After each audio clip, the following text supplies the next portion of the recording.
Hey guys, কেমন আছো? আশা করি ভালো আছো। আবারও নিয়ে চলে এলাম নতুন একটা ভিডিও। ভালো লাগলে লাইক কমেন্ট করবেন আর সব বন্ধুদের কাছে ভিডিওটা শেয়ার করে দেবেন। ভিডিওটা পুরোপুরি দেখবেন, টেনে টেনে দেখবেন না, তাহলে কিছুই বুঝতে পারবেন না। দেখো, আমি এখানে একটু বেলে মাছ নিয়ে এসেছি। বেলে মাছটাকে ভালো করে ধুয়ে নুন হলুদ মাখিয়ে আমি তাড়াতাড়ি করে ভাজা বসিয়ে দিয়ে দিয়েছি। এবার দেখো, আমার বেলে মাছগুলো খুব সহজে তাড়াতাড়ি আমি ভেজে নিয়ে নিচ্ছি।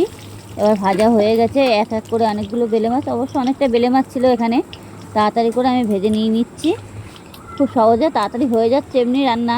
অবশ্য বেলে মাছটা কেটেই নিয়ে এসেছিলাম দোকান থেকে, এনে বাড়িতে এনে ভালো করে ধুয়ে নিয়েছি। নিয়ে ভালো করে ভেজে টেজে নিয়ে আমি এখন এই গোটা জিরে তেলের ভিতরে দিয়ে দিলাম। দিয়ে এবার আমি যেটুকু মশলা দেবো দিয়ে দিচ্ছি।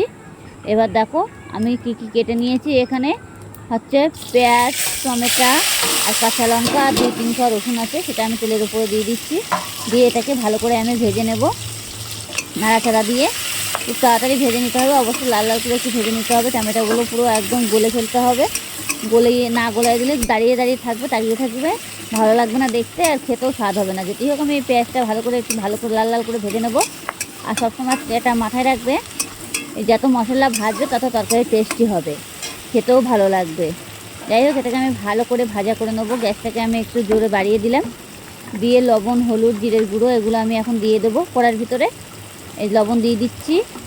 এরপরে লবণ দেওয়ার পরে আমি এবার আবার ভালো করে নাড়াচাড়া দিয়ে নেবো। হলুদ দিয়ে দিলাম, হলুদ দিয়ে দিয়েছি। এবার আমি দেবো জিরের গুঁড়ো। জিরের গুঁড়োটা দিয়ে দিতে হবে। জিরে গুঁড়োটা দিয়ে ভালো করে এটা নাড়াচাড়া দিতে হবে। হলুদ দিয়েছি, এবার জিরের গুঁড়ো দেবো তাড়াতাড়ি করে। অবশ্য আমার একটু সমস্যা হয়ে গেছিলো। সমস্যা বলতে কিছুই না, আমি যে পেছন ক্যামেরা করতে গিয়ে যে তার জন্য আমার একটু দেরি হয়ে গেছিলো দিতে। যাই হোক, কিছু মনে করবেন না। তাও দেখো, এবার আমি জিরের গুঁড়ো দিয়ে দিয়েছি। এই যে দিয়ে এবার আমি ভালো করে এবার নাড়াচাড়া দেবো। এখন তেলের ভিতরে দিলে পরে এগুলো কাঁচা গন্ধ ভাবটা থাকে না, আর তরকারি টেস্টি আসে আলাদা। আর সবসময়ের জন্য তেলের মধ্যে মশলা দেওয়াটাই বেটার। দিলে মশলাটাও ভাজা হয়ে যাবে, যেটি হোক কাঁচা মশলা থাকে তো, তার জন্য পুরোটাই ভাজা হয়ে যাবে। আর এমনি সবজির মধ্যে কাঁচা মশলা দিলে সে গন্ধটা আলাদা বেরোবে, আর তেলের ভিতরে মশলা দিয়ে ভাজলে পরে সেটাও গন্ধ আলাদা বেরোবে, আর খেতেও খুবই স্বাদ লাগবে মশলাটা ভেজে নিলে। আর এমনি কাঁচা দিলে সে স্বাদটা আলাদা পাওয়া যায়।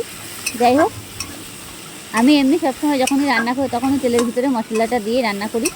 কম বলতে গেলে খুবই কম, তখনই আমি একটু কাঁচা মশলা দিয়ে দিই। যাই হোক, আমার যা কাটা ছিল এখানে আছে পুঁই শাক আর কাঁঠালের আটি, আলু দিয়ে আমি এটাকে এখন রান্না করব। যেটি হোক, আমি ভালো করে তাড়াতাড়ি করে কেটে নিয়েছি। কেটে নিয়ে ধুয়ে আমি একবারে বসিয়ে দিয়ে দিয়েছি। তার আগে তো আমি মাছগুলো ভেজেই নিয়েছি। আজকে মাছ দিয়ে কাঁঠালের আটি দিয়ে আর আলু দিয়ে রান্না হবে। খেতেও খুবই স্বাদ হয় অবশ্য কাঁঠালের আটি দিয়ে আর বেলে মাছ দিয়ে রান্না করলে। এত স্বাদ হয় সে একটু খেলে আবার পরেক্ষণে আবার খেতে ইচ্ছা করবে। যাই হোক, আজকে আমার হাজব্যান্ডের খুব ইচ্ছা হচ্ছিলো যে কাঁঠালের আটি দিয়ে রান্না করবে, পুঁই শাক দিয়ে আর আলু দিয়ে। বেলে মাছ পছন্দ হয়েছে, বাজার থেকে কিনে নিয়ে এসেছে হঠাৎ করে।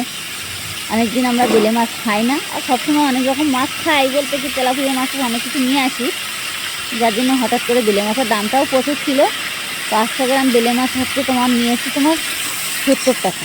তার বুঝতে পারছো, তাও আবার জ্যান্ত না, মোড়াটা। আর জ্যান্ত হলে তো বেলে মাছের ধারেই যাওয়া যায় না।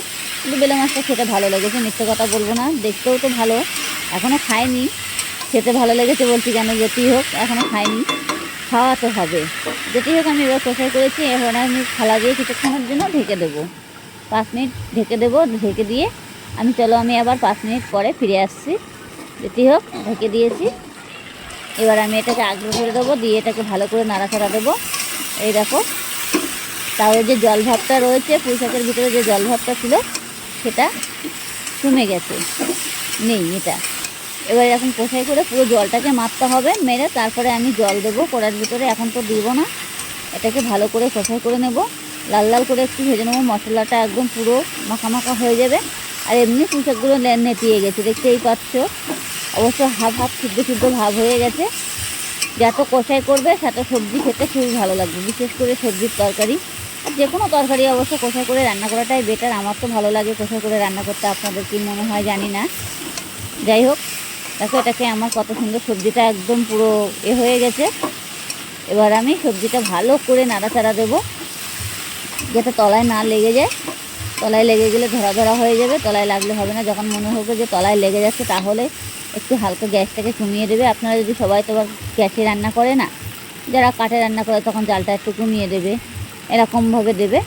আর যদি মনে করবে না গ্যাসে রান্না করে, অনেকে তো সবার ঘরে ঘরেই তো গ্যাস আছে না, এখন আর কেউ নেই যে গ্যাসে রান্না করে না এমন কোনো কথা নেই, সবার ঘরে ঘরে গ্যাস আছে। যাই হোক, এখন এটাকে একটু কমিয়ে দিতে হবে। যদি মনে করো যে কড়ার তেল লেগে যাচ্ছে তখন একটু কমিয়ে দিতে হবে, দিয়ে এটাকে নাড়াচাড়া দিতে হবে, একটু নাড়তে থাকতে হবে। এই যা নাড়লে তাহলে আর মানে এটা পুড়বে না, তখন একটু নাড়তে নাড়তে ভালো লাগবে। আর বেশ সবজি যত নাড়বে সেত তরকারি টেস্টি হয় ভালো, আর খেতেও খুবই স্বাদ লাগে। যেটি হোক, এটা বলেছে আমার মাই বলেছে যে তরকারি সবসময় জন্য একটু ভালো করে কষাই করবে, তেলের ওপরে মশলা দিলে পরে যত ভাজবি মশলাটা সাথে তরকারির স্বাদ হয়।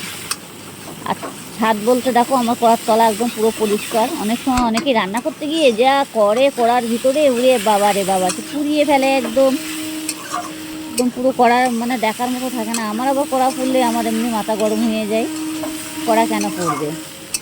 রান্না করতে গেলে কড়া পড়বে, হয়তো দেখা যাচ্ছে বেখেলে হয়ে যেতে পারে। সবসময় যদি পুড়ে যায় তাহলে কেমন হবে? পুড়ালে তো হবে না, তাহলে সেই তরকারি কোনো টেস্টই পাওয়া যাবে না, খাওয়াও যাবে না। আর আপনারা চাইলে সেইভাবেই মানে দেখতে হবে। যাই হোক, আমার এটাকে আবারও একটু মানে জাল দিয়ে বাড়িয়ে দিলাম, দিয়ে এবার আমি তরকারির ভিতরে এবার একটু ঝোল দিয়ে দেবো। এটাকে জল দিয়ে দিচ্ছি তরকারির ভিতরে, জলটা আমি এবার দিয়ে এটাকে নাড়াচাড়া দেবো। যেটি একটু বেশিটা জল দিলাম, যেটি হোক পুঁই শাকটা একটু সিদ্ধ হতে টাইম লাগবে সেই কারণে। যাই হোক, এটা জল দিয়ে আমি এবার নাড়াচাড়া দিয়ে এটাকে কিছুক্ষণের জন্য আমি ঢেকে দেবো। যেটি হোক, এটাকে আমি এখনও ঢাকিনি। এবার আমি এটাকে ঢেকে দিলাম। আমি আবারও 5 মিনিট পরে ফিরে আসছি। দেখতেই পাচ্ছে ঢেকে দিয়েছি। ঢেকে দিলে তরকারির স্বাদটাই আলাদা পাওয়া যায়, গন্ধটা খুব বেরোয় যায় না। যাই হোক, আমার তরকারিটা অলরেডি ফুটে গেছে। এবার আমি মাছটা দিয়ে দিচ্ছি। যে মাছটা দিয়ে আস্তে আস্তে করে মানে বেলে মাছটা সবসময়ের জন্য আস্তে করে চুবাই চুবাই দিতে হবে। বেলে মাছটা এমনি ছাড়িয়ে ছাড়িয়ে যায় ভোলা মাছের মতন, যার জন্য দেখো। আর কালারটাও কত সুন্দর চলে এসছে, মনে হচ্ছে যে আমি সর্ষে বাটা করেছি। অবশ্য আমি সর্ষে বাটা দিই না, আমাদের সর্ষে বাটা খেলে অনেক সময় গ্যাস হয়ে যায়। আমাদের সর্ষে বাটার তরকারিটা খুবই কম খাওয়া হয়, কিন্তু চাইলে দেওয়া যেত। কিন্তু সবজির মধ্যেও সর্ষে বাটা দেওয়া যায়, অসুবিধা হয় না, তরকারির টেস্টটাই বেশি পাওয়া যায়। যাই হোক, দেখো আমার তরকারির কালারটা কত সুন্দর চলে এসেছে। হালকা একটু ভাজা মশলা ছিল, সেটাকে আমি একটু ছড়িয়ে দিয়ে দিয়েছি। জিরে ভেজে রেখে দিয়েছিলাম, সেটাকে আমি ওপরে ওপরে দিয়ে দিয়েছি। দিয়ে এটা কিছুক্ষণের জন্য হালকা একটু ঢেকে দেবো, যাতে তরকারির ঝোলটা হয়ে যায়, একটু টাইট টাইট হয়ে যায়। বেশি টাইট করা যাবে না, যেটি হোক মাছের ঝোল। একটু মাছের ঝোল যদি না থাকে তাহলে ভাতটাই খাওয়া যাবে না। যাই হোক, দেখো কত সুন্দর কালার চলে এসেছে। আর এইভাবেই মানে এই রেসিপি আপনারা ঘরে বসে চেষ্টা করুন এরকমভাবে করার। যেটি হোক, আমার তরকারির ঝোলটা পুরো হয়ে গেছে। এবার আমি গ্যাসটাকে পুরোপুরি বন্ধ করে দিয়েছি। দেখতেই পাচ্ছ ঝোলটা কতটা কমে গেছে। আর ভালো লাগলে লাইক কমেন্ট করবেন, আর সব বন্ধুদের কাছে ভিডিওটা শেয়ার করে দেবেন।